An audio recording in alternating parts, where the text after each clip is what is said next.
Mr. Speaker, I ask you have the clerk report House Committee Substitute 1. Mr. Clerk, please report.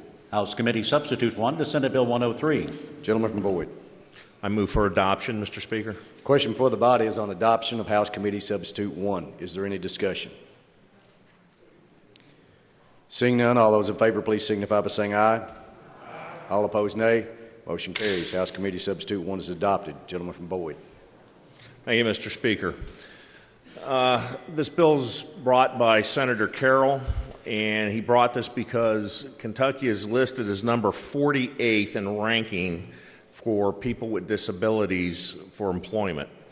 And this bill, that fact alone brings question to the effectiveness of the Kentucky Office of Vocational Rehab.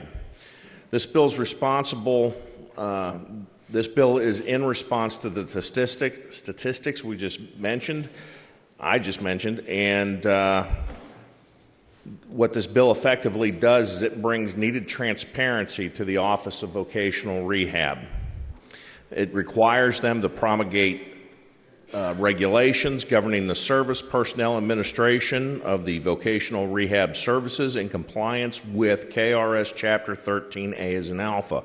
I've gotten quite a bringing few emails. The VOR under the legislative review. This bill also requires the director of VOR to establish a preference for in-state providers as long as this does not deny an individual the necessary services that may be available outside of the state, and to promulgate administrative regulations establishing the procedures and standards for the service fee memos. Further, it requires the executive director to generate an annual report detailing the OVR activities, including a complete operating and financial statement.